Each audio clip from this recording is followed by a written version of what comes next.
தமிழ்நாடு ஒரு நீண்ட தேர்தல் திருவிழாவை சந்திச்சு இறுதியாக ஆட்சி தொடர்ந்து ஜெயலலிதா பதவியேற்கிறார். திங்கட்கிழமை தமிழ்நாட்டு அரசாங்கத்துடைய முதலமைச்சராக மீண்டும். தமிழ்நாட்டில் மட்டுமே தேர்தல் நடக்கல, அண்டை யூனியன் பிரதேசமான புதுச்சேரி, கேரளா, மேற்கு வங்கம், அசாம் உள்ளிட்ட மாநிலங்களிலும் தேர்தல் நடந்தது. நமது இந்த ஒரு தேர்தல் திருவிழா நமக்கு நெருக்கமானது அப்படிங்கிறதுனால நம்முடைய முழு கவனமுமே தமிழ்நாடு மையப்படுத்தியே இருந்தது. இந்த மாநிலங்கள் எல்லாம் ஒரு குறிப்பிடத்தகுந்த அரசியல் மாற்றங்கள் நிகழ்ந்திருக்கின்றன. இதுவரைக்கும் நிகழாத நீண்ட நாட்களுக்கு பிறகு நிகழ்ந்த அரசியல் நிகழ்வுகளும் அங்க பார்க்கின்றோம். குறிப்பாக அசாம்ல ஒரு காங்கிரஸ் உடைய ஒரு வலுவான கோட்டையாக இருந்த அசாம் பாஜக கைவசம் சென்றிருக்கிறது. புதுச்சேரியிலேயோ தமிழ்நாட்டிலேயோ பாரதிய ஜனதா இந்த தாக்கத்தையும் ஏற்படுத்தல, பெரிய தாக்கத்தை ஏற்படுத்தல என்றாலும் கூட கேரளால ஒரு இருதுருவ காங்கிரஸ் இடது சாரிகளுக்கு மத்தியிலே இருந்த ஒரு இருதுருவ அரசியல் இருந்து சற்றே கேரளா விலகுகிறதோ, பாரதிய ஜனதாவும் ஒரு பங்கேற்பை கொடுக்கிறதோ என்ற ஒரு சூழ்நிலையை பார்க்கின்றோம். மேற்கு வங்கத்திலேயோ புதுச்சேரியிலேயோ காங்கிரஸ் கட்சிக்கு ஆறுதலான விஷயங்கள், அதாவது முந்தைய தேர்தலை காட்டிலும் முன்னேற்றமான விஷயங்களை காங்கிரஸ் கட்சி பார்த்திருக்கிறது. பாரதிய ஜனதா மகிழ்ச்சி அடைவதற்கான காரணம் அங்கு குறைவாக இருந்திருக்கிறது. இந்த மாநில நிலவரங்கள் எல்லாம் உணர்த்துவது என்னது? யாருக்கு சாதகமான ஒரு விஷயம்? காங்கிரஸ் ஒரு வீழ்ச்சியை சந்தித்திருக்கிறதா? பாரதிய ஜனதா அவ்வளவு சந்தோஷப்படக்கூடிய நிகழ்வுகள் நடந்திருக்கிறதா?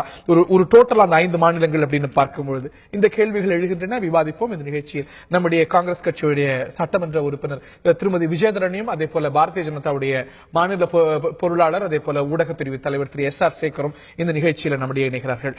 திருமதி விஜயதரணி அவர்கள்ட்ட தான் கேட்க விரும்புகிறேன். காங்கிரஸ் அல்லாத இந்தியா, காங்கிரஸ் முக்து பாரத் அப்படிங்கிற ஒரு கோஷத்தை பாரதிய ஜனதா முன்வைத்து வருகிறது. அதுல காங்கிரஸ் அசாம்ல ஒரு குறிப்பிடத்தகுந்த ஒரு வெற்றியை அடைந்திருக்கிறாங்களோ, அடைந்து வராங்களோ அப்படிங்கிற ஒரு எண்ணம் தோணுது. அசாம் ஒரு இரும்பு கோட்டையா காங்கிரஸ் காத்து வந்தது. ஆனால் நிலவரம் மாறி ஒரு பெரிய சாதனையத்தான் பாரதிய ஜனதா செய்திருக்கிறது. There are reasons for you to worry. அங்கு ஒரு ஆட்சி மாற்றம் நடந்திருக்கிறது. ஒரு பாரதிய ஜனதா முதலமைச்சர் தருண் கோகோய் கையிலிருந்து ஆட்சி மாறுது. இல்ல, ஆக்சுவலா பாத்தீங்கன்னா முக்த் காங்கிரஸ், முக்த் பாரத் காங்கிரஸ் அப்படின்னு சொல்ற அந்த கோஷம் என்பது ஆக்சுவலா அது ரொம்ப நாள் நிலைக்கிற ஒன்றா எனக்கு தெரியல. காங்கிரஸ் உறுப்பினர்கள்னால நான் அப்படி சொல்றேன்னு நினைக்காதீங்க. நார்மலா நிதர்சன நிலையை பார்க்கும் பொழுது இந்தியா முழுவதும் பாரதிய ஜனதா கட்சியால் ஒரு பெரிய தாக்கத்தை ஏற்படுத்த முடியுமான்னு கேட்டா முடியாது. பல்வேறு மாநிலங்கள்ல அத மாதிரி ஒரு தாக்கத்தை அவங்களால ஏற்படுத்த முடியாது, இனியும் சாத்தியம் இல்லை. அதுதான் உண்மை. இப்ப இன்னைக்கு அசாமை பொறுத்த வரைக்கும் அவங்க பல்வேறு விஷயங்கள், பார்டர்ல இருக்கக்கூடிய பல்வேறு விஷயங்களை பிளே பண்ணாங்க. இந்த தடவை they played all criminal politics அங்க. அதனால மக்கள் ஏற்றுக்கொண்டு அகில இந்திய அளவுல மக்கள் பிஜேபி ஏமாந்துருக்காங்கல்ல, அது மாதிரி கொஞ்சம் ஏமாறதான் செய்வாங்க. 2014 ஒரு பெரிய மேண்டேட் கிடைத்தது. அதுக்கு பிறகு சில மாநிலங்கள்ல ஜெயிக்கிறாங்க. அதுக்கப்புறம் பீகார்ல தோக்கும் போதோ இல்ல மற்ற மாநிலங்கள்ல தோக்கும் போதோ இது மத்திய அரசாங்கத்துக்கு கிடைத்திருக்கக்கூடிய மேண்டேட், மத்திய அரசாங்கம் தோல்வி கிடைச்சிருக்கு அப்படிங்கிறதுக்கான ஒரு ரெஃபரண்டம் அப்படின்னீங்க. அசாம்ல வெற்றி பெற்றிருக்காங்க அப்படின்னா மாற்றி சொல்றீங்க. இல்ல, இப்ப நீங்க அசாம்ல அங்க border issues they played in a different way. அவங்க வித்தியாசமா அதை மக்கள்கிட்ட தவறா எடுத்து சென்றது மாநில அரசோட பங்களிப்புன்னு கொண்டு போனாங்க. ஆக்சுவலா பார்டர் இஷ்யூஸ பொறுத்த வரைக்கும் மத்திய அரசு கடந்த 2 ஆண்டு காலமா பிஜேபி வந்த பிறகு நடந்த பல்வேறு தவறுகளை மாநில அரசாங்கத்து மேல குற்றம் சுமத்தினாங்க. அத மக்களை நம்ப வச்சாங்க. இது நடந்திருக்கிறதுல மாற்று கருத்தே கிடையாது. அதனால்தான் பிஜேபி ஆர்எஸ்எஸ் அங்க இன்ஃபில்ட்ரேட் பண்ண முடிஞ்சது. ஒரு பக்கம், இன்னொரு பக்கம் மத அரசியலும் அங்க தலை தூக்குறதுக்கான வாய்ப்புகளை அசாம்ல உருவாக்குனாங்க. ஆனால் அது பெரிய வெற்றி அடைஞ்சதா சொல்ல முடியாது. ஆனா உறுதியாக பார்டர் இஷ்யூல அவங்க பிளே பண்ண 2 வருஷம் மத்திய அரசோட பங்களிப்ப மாநில அரசு தலையில சுமத்தி அதோட பலனை இனிமே அனுபவிப்பாங்க. இப்ப அவங்க அரசாங்கம் வந்திருக்கு இல்லையா, அதை அனுபவிப்பாங்க. ஆனா அதே நேரம் புதுச்சேரியை பொறுத்த வரைக்கும் புதுச்சேரிக்கெல்லாம் வர மேற்கு வங்கத்திலும் உங்களால பெரிய அளவுக்கு சோபிக்க முடியல. கேரளா மேற்கு வங்கத்தை பொறுத்தவரை தான் பண்ணியிருக்கோம். பெட்டரா பண்ணியிருந்தாலும் கூட உங்களுடைய இலக்கு அதுவாக இல்லை. நான் திரு எஸ்.ஆர். சேகர் அவர்கள்ட்ட கேட்க விரும்புறேன். அசாம்ல நீங்க ஆட்சியை பிடித்திருக்கலாம், ஆனால் நாம் இருக்கக்கூடிய தமிழ்நாட்டில் காங்கிரஸ் அடைந்திருக்கக்கூடிய ஒரு சூழ்நிலையில சட்டமன்றத்தில் ஒரு உங்களை காட்டிலும் நல்ல பிரசன்ஸ், ஒரு 8 எம்எல்ஏக்களோட உட்கார போறாங்க. சொல்றாங்க நீங்க வந்து சென்ற தேர்தலில் வாங்கின சதவீதத்தை விட பெருமளவுக்கு வீழ்ச்சி அடைஞ்சிருக்கிறீங்க, புதுச்சேரியில வீழ்ச்சி அடைஞ்சிருக்கிறீங்க, கேரளால ஒரு எம்எல்ஏ பெற்றிருக்கோம் அப்படிங்கிறது மட்டுமே உங்களால மகிழ்ச்சியா சொல்ல முடியுது. ஆக Congress has reasons to laugh. இந்த மாநிலங்கள்ல நீங்க ஒரு பெரிய வீழ்ச்சியை சந்திச்சிருக்கிறீங்க, நான் குறிப்பிட்ட இந்த மாநிலங்கள்ல. முதல்ல வந்து என்னுடைய வாழ்த்துக்களை என்னுடைய அன்பு நண்பர் விஜயதாரணி அவர்களுக்கு தெரிவித்துக் கொள்கிறேன். அவங்க வெற்றி பெற்றதுக்காக. ஆனா வந்து விளவங்கோட்டில் விஜயதாரணி மக்களை ஏமாற்றி விட்டார் என்று அவர் எங்களை சொன்ன மாதிரி நான் திருப்பி சொல்ல மாட்டேன். பாரதிய ஜனதா கட்சி இந்தியாவில் வந்து அவ்வளவுதான் உங்கள்ட்ட சண்டை போடுவாங்க. அதனால பாரதிய ஜனதா கட்சி மீது மக்களுடைய ஆதரவு பெருகி வருகிறது. இப்ப நீங்க சொன்ன மாதிரி காங்கிரஸ் வந்து இந்தியா முழுவதும் அதனுடைய செல்வாக்கை இழந்து வருகிறது. 31 மாநிலங்கள்ல வந்து சிஎம் இப்ப முதல் மந்திரியாக இருந்த காங்கிரஸ் வந்து இப்ப வெறும் 7 மாநிலங்கள்ல தான் இருக்கு. அதுல 6 மாநிலங்களுடைய எம்பிக்களுடைய மொத்த எண்ணிக்கையே 15 தான். கர்நாடகா மட்டும்தான் ஒரு பெரிய ஸ்டேட். மக்கள் தொகையில் 6% மட்டுமே காங்கிரஸ் ஆட்சியின் கீழ் இருக்கிறது. அந்த அளவுக்கு காங்கிரஸ் வந்து தேய்ந்து வருகிறது என்பதை விஜயதாரணி ஏற்றுக்கொண்டு கட்சியை சீர்படுத்தினால் மறுபடியும் மேல வருவதற்கு வாய்ப்புகள் இருக்கு. அது மட்டுமல்ல, இப்ப மெக்கன்சி ரிப்போர்ட் சொல்லி ஒரு அந்த கம்பெனியுடைய மெக்கன்சி ரிப்போர்ட்ங்கிறதுல அடுத்த 10 ஆண்டுகளில் வந்து மிகப்பெரிய வளர்ச்சி உள்ள மாநிலமாக இந்தியாவில் குறிப்பிடப்பட்டிருக்கிறது வந்து காங்கிரஸ் மாநிலங்கள் 2 தான், ஹிமாச்சலும் உத்தரகாண்டும் மட்டும்தான். அந்த அளவில் காங்கிரஸ் மாநிலங்கள் வளர்ச்சி இல்லாத பின்னோக்கி போவதால் தான் மக்கள் அதை புறக்கணிக்கக்கூடிய சூழ்நிலையும் இருக்கிறது. தேர்தலை சந்திச்ச தமிழ்நாட்டில் உங்களுக்கு என்னாச்சு, புதுச்சேரியில என்னாச்சு, கேரளால நீங்க வந்து ஒரு 10-12 சீட்டாவது ஜெயிக்கணும் அப்படிங்கிற ஒரு இலக்கு அங்க வந்து இருந்தது, அந்த அஜெண்டா என்ன ஆயிற்று, மேற்கு வங்கத்துல உங்களால சோபிக்க முடியல. சோ உங்களுக்கு வருத்தப்படக்கூடிய விஷயங்கள் இந்த இடங்கள் எல்லாம் உங்களை விட நல்லாவே காங்கிரஸ் செய்திருக்கிறது. They perform so well. இல்ல, அதாவது வரிசையாக ஹரி கேட்ட கேள்விக்கெல்லாம் பதில் சொன்னோம்னா, கேரளால வந்து உண்மையிலேயே கேரளால வந்து காங்கிரஸ் வந்து 3.3% வாக்கு வங்கி வீழ்ச்சி அடைந்திருக்கிறது. ஸ்ட்ரைக்கிங் ரேட் ஆஃப் காங்கிரஸ் வந்து மிக மிக குறைவாக இருக்கிறது. 88 இடங்கள்ல இருந்து 22 இடத்துல தான் ஜெயிச்சிருக்கு. அதோட நின்ன முஸ்லீம் லீக் 24 இடத்துல இருந்து 18 இடத்துல ஜெயிச்சிருக்கு. எனவே ஸ்ட்ரைக்கிங் ரேட்டு காங்கிரஸுக்கு இல்ல. புதுச்சேரியை பொறுத்த மட்டும் அது மறுபடியும் கம்பேக் ஓகே. ஆனாலும் கூட புதுச்சேரியில காங்கிரஸ் ஒரு கண்ணு போயிருக்கு, அதுல எனக்கு சந்தோஷங்கிற மாதிரி இருக்கு. அல்ல இது அல்லவே அல்ல. மொத்தமான ஒரு எஸ்டிமேஷன் பார்க்கின்ற போது இந்தியா முழுவதும் காங்கிரஸ் தேய்ந்து வருகிறது. இந்தியா முழுவதும் காங்கிரஸ் வளர்ச்சி குறைந்து வருகிறது, ஆட்சியை இழந்து வருகிறது. மேற்கு வங்கத்தில் உங்களோட லட்சியமா இருந்தது. எவ்வளவு சீட் வாங்கியிருக்கிறீங்க மேற்கு வங்கத்தில்? 2011 காட்டிலும் அதிகமான சீட்டுகளை காங்கிரஸ் பெற்றிருக்கிறது. புதுச்சேரியில 2011 காட்டிலும் எவ்வளவு பெரிய மாற்றத்தை அவங்க கொண்டு வந்திருக்கிறாங்க. புதுச்சேரியில ஆட்சி அமைக்கக்கூடிய ஒரு சூழ்நிலையை நோக்கி இதெல்லாம் சேர்த்தே பார்க்க வேண்டி இருக்கிறது இல்லையா? தமிழ்நாட்டில் 8 எம்எல்ஏக்கள் காங்கிரஸ், உங்களுக்கு எத்தனை எம்எல்ஏக்கள்?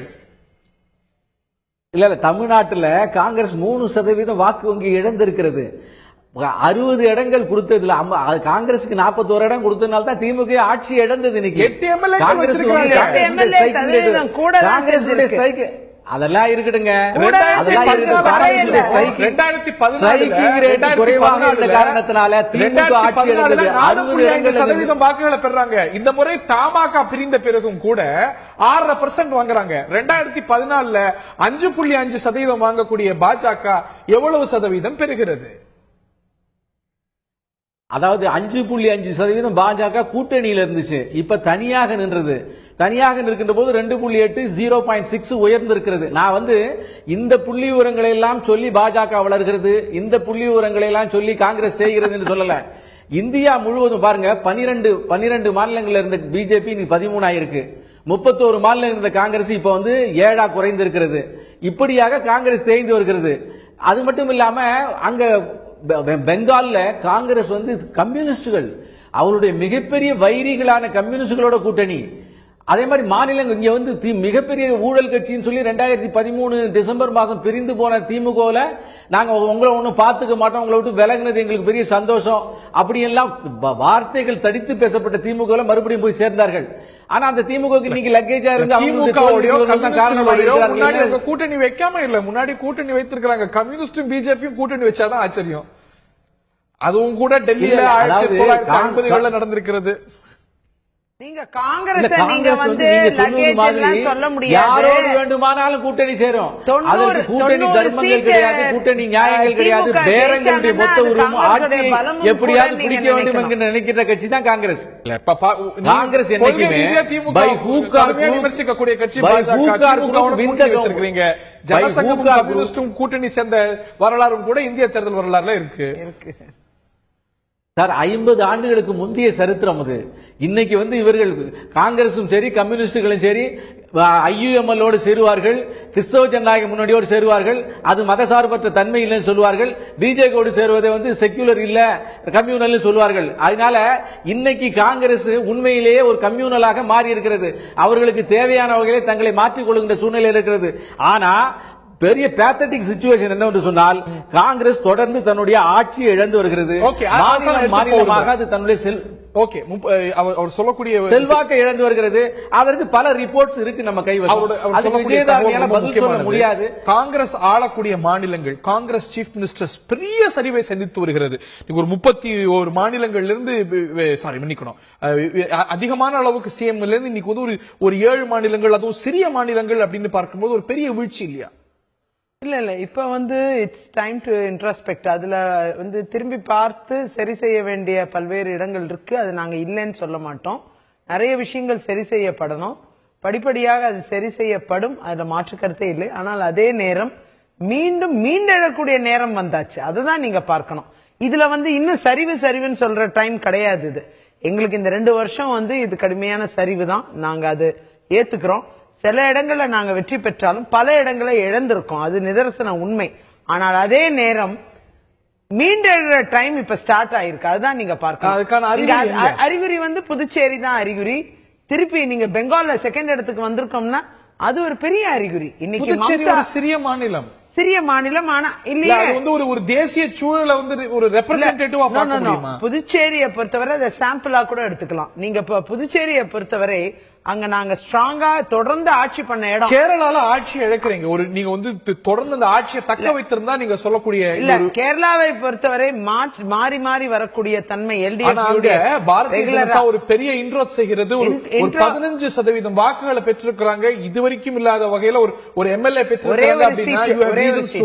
இல்ல ஒரே ஒரு சீட் வெற்றி பெற்றிருக்காங்க. ஆனா அது நிலையானது இல்லை. கேரளாவை பொறுத்த சதவீதம் ரொம்ப குறிப்பிடத்தகுந்தது. ஒரு இருதுருவ அரசியல் இருந்து மாற்றம் 15% பாஜக வருது. அது கண்டினியூ ஆக வாய்ப்பு இல்லை. ஏன்னா குறிப்பா கேரளா 14 ட்ரெண்ட்ல இருந்து மேம்படுது. இல்ல 14 ட்ரெண்ட் வந்து நீங்க வந்து பார்லிமெண்ட் ட்ரெண்ட் வேற. ஆனா அதே நேரம் சட்டமன்ற தேர்தலை பொறுத்தவரை நீங்க வந்து இந்த தன்மை வந்து தொடர்ந்து இருக்க வாய்ப்பு இல்லை.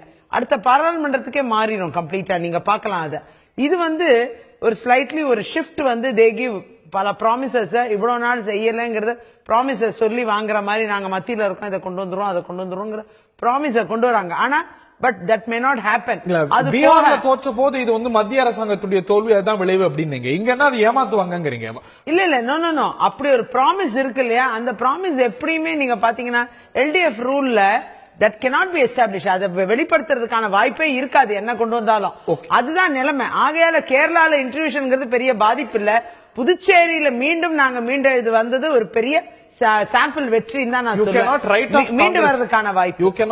you cannot write off Congress முடிந்து வருகிறது அப்படிங்கிற ஒரு கன்க்ளூஷன் வந்துடாதீங்க. மீண்டு தான் வருகின்றோம், எங்களுடைய வீழ்ச்சி முடிஞ்சிடுச்சு, நாங்க எழுச்சி பெறோம். அதுக்கு புதுச்சேரி உதாரணம் என்று சொல்ல. கேரளாவை பாருங்கள், எங்களுடைய சதவீதம் பெருகி வருகிறது. அஸ்ஸாம்ல இதுவரைக்கும் இவ்வளவு பெரிய வெற்றியை பாரதிய ஜனதா பெற்றிருக்கிறது.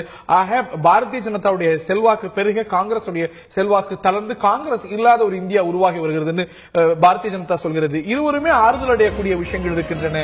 இருவருமே கவலை அடையக்கூடிய சூழல்கள் இந்த பல மாநிலங்கள் இருக்கின்றன. பாரதிய ஜனதா காங்கிரஸ் இரண்டுமே சேர்ந்து வருத்தப்படக்கூடிய சூழல் தமிழ்நாடு போன்ற மாநிலத்தில் தமிழ்நாட்டில் இருக்கிறது.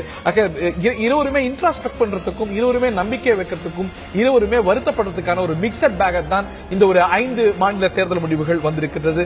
இது வரக்கூடிய நாட்கள்ல தேசிய அரசியல் சூழல்ல என்ன மாதிரியான தாக்கத்தை ஏற்படுத்தும் அப்படிங்கறத பொறுத்திருந்து பார்க்கணும். இந்த நிகழ்ச்சியில் பங்கு கொண்ட விருந்தினர்கள் இருவருக்கும் பார்த்த நேயர்களுக்கும் நன்றி, வணக்கம்.